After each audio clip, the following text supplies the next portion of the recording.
Je suis choquée parce que ce matin, il y a ma grande soeur qui m'appelle, une de mes grandes sœurs, qui m'appelle pour me demander si je suis capable d'aller chez elle dans 1 heure. Je lui dis, bah, je sais pas, vu que je dois aller chercher mon premier fils.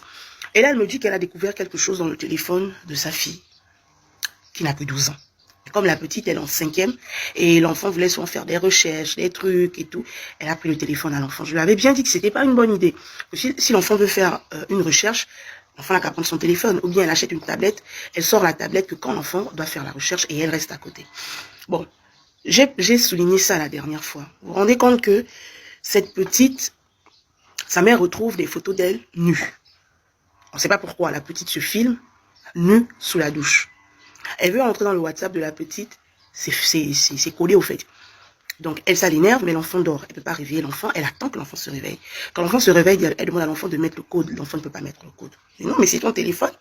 Mets le code, je veux voir. Tu m'as dit que tu es dans les groupes de l'école et tout. Je veux voir. L'enfant ne veut pas mettre le code.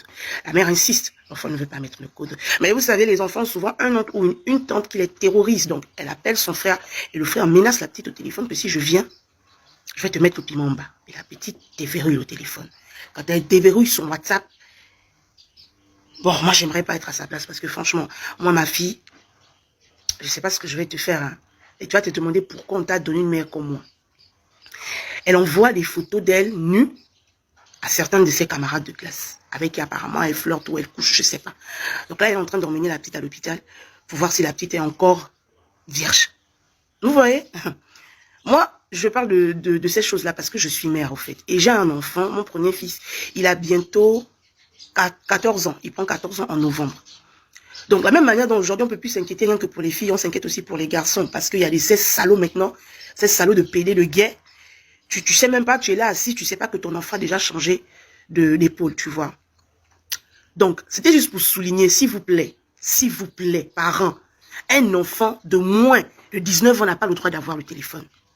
Pour moi, c'est mon avis. Je vais aller me laver, je vais partir là-bas. Bonsoir. Beaucoup m'ont demandé les nouvelles de la petite. Elle va bien. Dieu merci, la petite va très bien. Et aux dernières nouvelles, d'après ce que sa mère m'a dit, elle va bien. Elle n'a pas perdu sa virginité. Je ne sais pas comment, mais bon, elle n'a pas perdu sa virginité. Mais la petite s'est confiée. Elle s'est confiée, elle a ouvert son cœur. Et à travers ça, elle a fait en sorte qu'on attrape une fille de la terminale, de son lycée. Je ne vais pas donner le nom du lycée pour éviter les problèmes. Apparemment, la fille, elle recrute des petites filles pour les placements. Moi, je pense qu'elle va se retrouver dans la merde en ce moment, jusqu'au cou. Mais bon, elle va très bien. Encore une fois, merci pour les commentaires, merci pour le soutien. Franchement, je ne m'attendais pas à voir autant de personnes me soutenir dans cette affaire-là. La petite va bien grâce à ses confessions. On a découvert qu'il y a aussi des gars de la 3e, apparemment qui couchent avec les enfants de la 6e. En tout cas, beaucoup de choses ont explosé au fait. Il y a beaucoup de choses qui sont en train de se passer. Et on rend grâce à Dieu. Encore une fois, ça est prudent.